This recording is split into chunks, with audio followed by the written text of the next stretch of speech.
So I'm going to just kind of go over the basics of the Photos tool and the punch list tool and how they kind of work together with the drawings tool.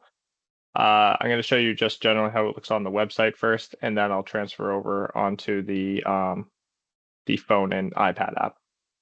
Okay. So generally what the tools are a quick way to organize the photos that you have, as well as provide kind of action tasks to your team to get stuff done. They can be either internally or externally if we want, but generally it's all going to be kind of within our own company and what we want to share. So the first one I'm going to start with is just the Photos tab here. The way that the Photos tab works is that you have it through the map. I'm just going to mute you real quick, Peter. There we go. You have a map type of setting. You have a timeline that will actually show you when the photos were taken. You have albums, which are individual albums to group the photos in. And then a recycling bin might be available to you depending on your permissions of deleted photos. If you have permission, you should be able to create a new album here. So we could be able to do, let's see, panel build progress. And that would create a new area for you to put new photos into. If you click into the photo itself, you'd be able to click on the photo, and then you'd be able to see any description of that photo, when it was taken, when it was uploaded on, who actually uploaded it, any location data. Location data is specific rooms or areas in the building that are pulled out from it. And then you can also add a description here as well. If we go into the drawings tool, just as actually a quick note, all this information is uploaded when you actually take a picture from your phone. So you don't actually have to do any of this. This was automatically timestamped for you. The location you just choose from a drop down and it automatically adds all this for you. Now, the best way to associate some of the photos is by going to the drawings tab first, or the drawing tool.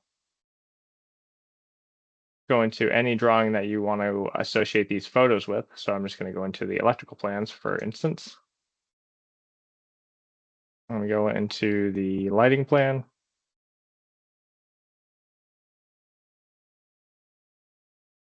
And then as a markup, you're able to put in a photo here while also choosing what room that photo is going to be in. So I'm going to choose a photo of the electric room here.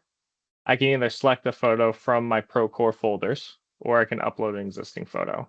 So I'm just going to select one from our folders here, such as our test 360 photo. Done. And now there's a pin for that photo right there. I'm going to publish it. And now anyone who goes onto this drawing page here, electrical EL 101, would be able to look at any of the linked photos in that view. You can see who it was linked by, what day it was on, and then this will show you every single photo that is associated to that room. The Photos tool is pretty smart about grouping the photos together, so you'd be able to link multiple photos over a timeline. Any questions with that? Pretty straightforward for the web browser photo portion. Cool. So I'm going to transfer over to the phone app just to show you how this would look on that side.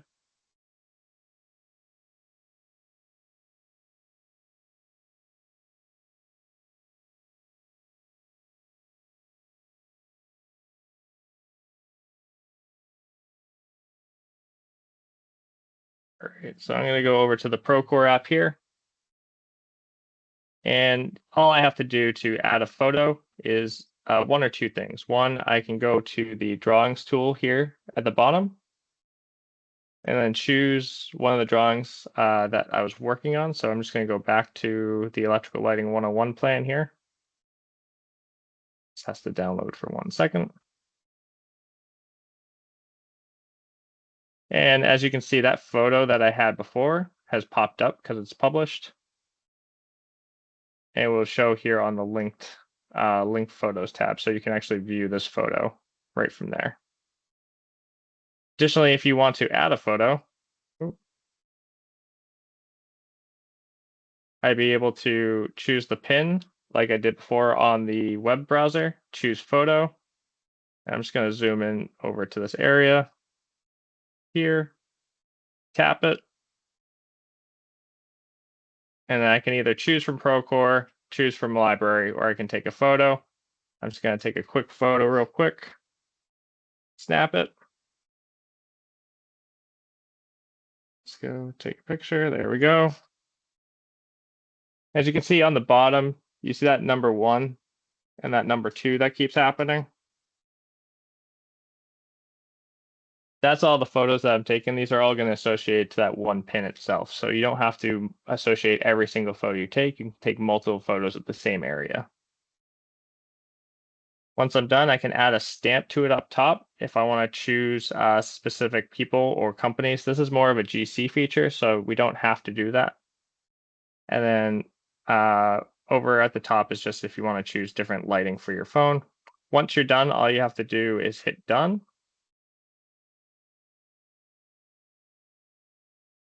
And now you should be able to see that these photos here have been linked to this area.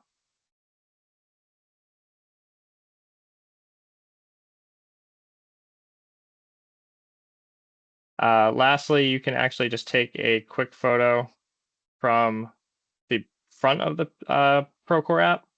You don't have to be in the drawings area. So say you come across a incident or a safety issue, you'd be able to just choose the camera button at the bottom there and automatically choose a photo. Show it there. Again, you can take as many photos as you want in this location. And at the top, you'll see that little unclassified button. That's where you can choose what photo album to put this in. So I'm just going to put it into the progress build photos. And again, I'm just going to hit done. And you'll see it's one item is pending upload. Once you connect to the internet, it will automatically load up in there. So what I'm going to do is I'm going to exit the app here. Let's see, I want to go back to Teams. Stop sharing. Come on. Here we go.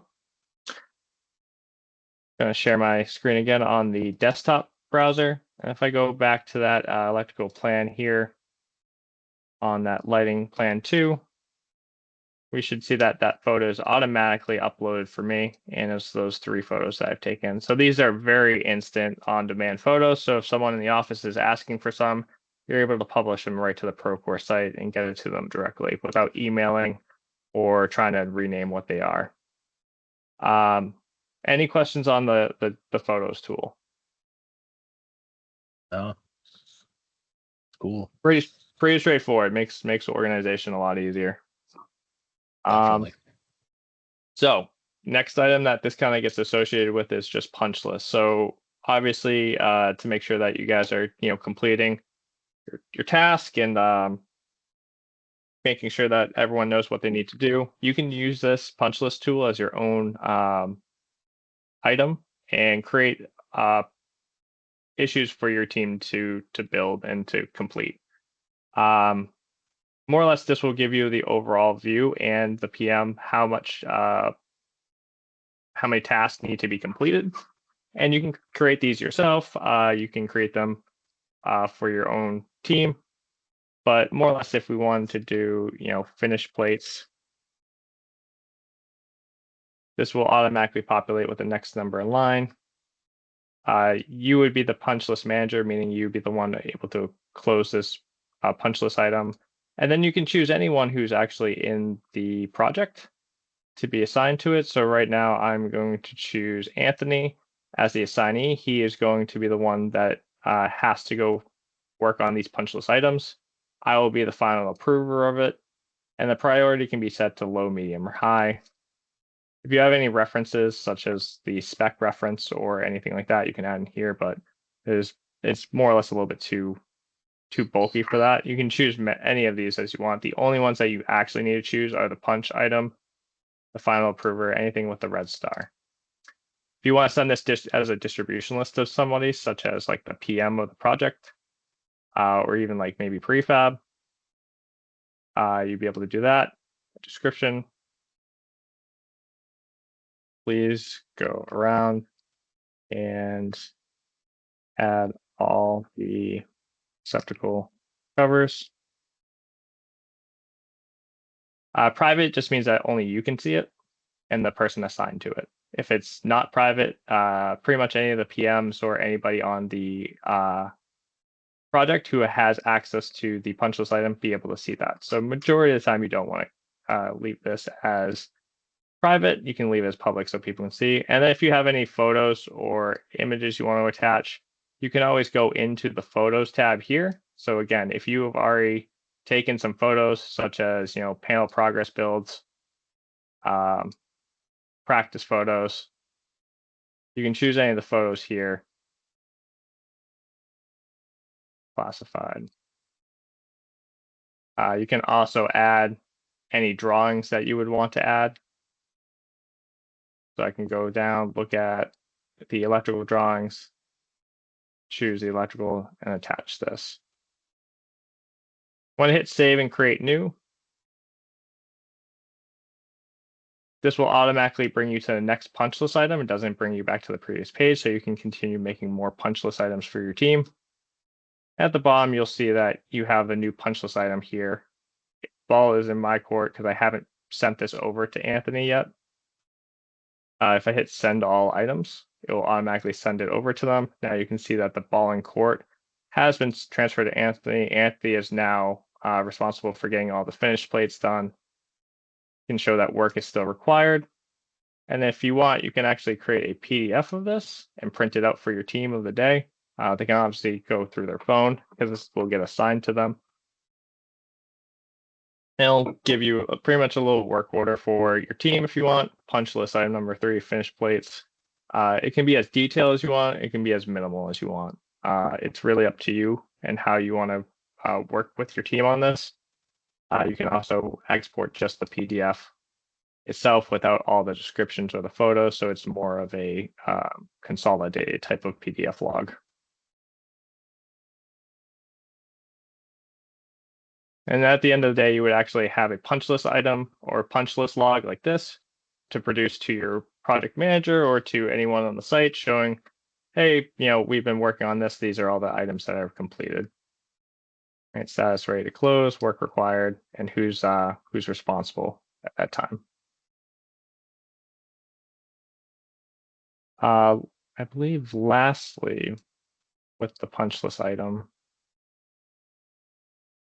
is while you're in here, or sorry, if you go into your main page here, there should be a oh, sorry. If you go back to your home page on the project, you should see all of the open items that are assigned to you, as well as all open items assigned to everybody in the project. So as you can see, I have 2 overdue punch list items, 1 punch list item due in the next 7 days, and then 3 total. You can click on these 2 and it'll give you a breakdown of what has yet to be done and who's needs to work on it still. Let me just show you what that looks like from the phone side, or the mobile side, I should say.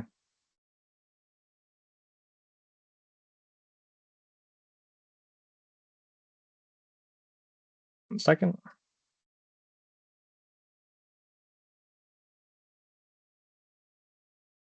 All right, so back on your side of things, you'll be able to scroll down to a punch list item. You can click on the punch list item itself, just the actual overall tab, and it'll bring you to all the punch list items. All in court means is this in your court to do. All means all the open items available to you. So as you can see, that cover one is still there. I can either add a new punch list item from here with a quick capture. So if I want to say next, allow.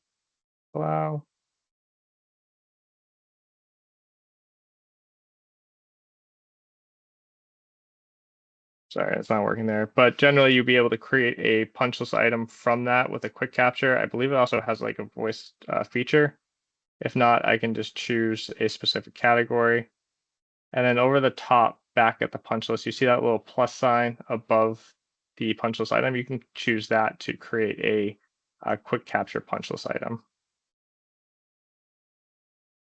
Sorry, my phone's not working today with the actual photo app. But again, it has all the same items. At the bottom, you can actually create a punch list item from that bottom plus sign. You can choose a category if it applies to it, or you can continue without a template. Again, you just give it a title, such as test. You can choose your camera, take a photo. Again, it's going to be multiple photos if you want.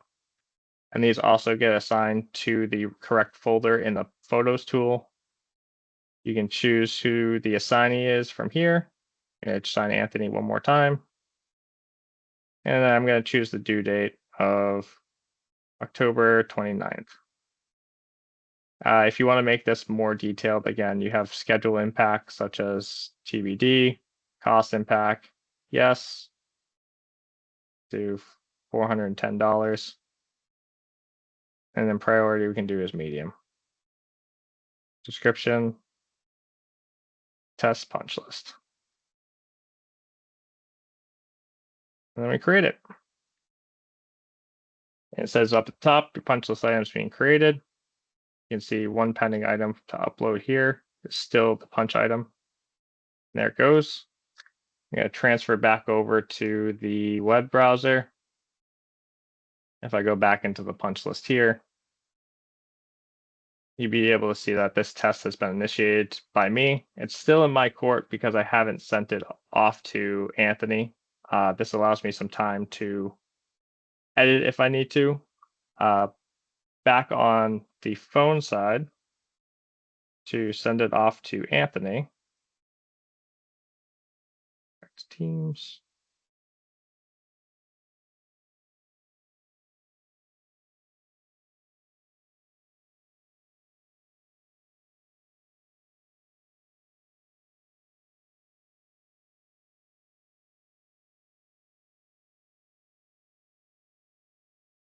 There we go.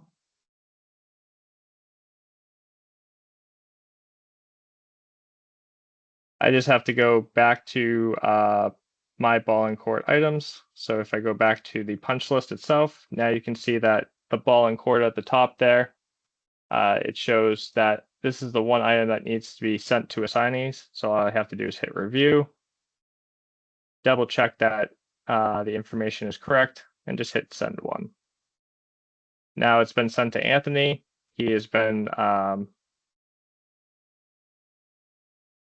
notified. He's actually on the other side, been noticed as initiated for the other one, so he has already applied and changed it to John Briere as the assignee.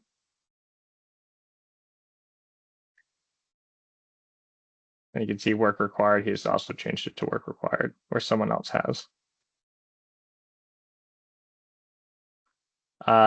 That's basics of the punch list tool. Do you guys have any questions about it or anything that you might want to use this for that I can answer for you right now? Should be good. Okay. Bill, you all good?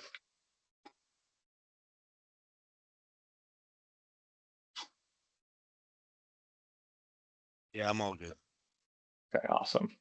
All right. Well, just gonna cancel the broadcast there. So if you guys have any more questions, please reach out. But thanks for attending and have a good day. Thanks, Corey. Thanks, Corey. Bye.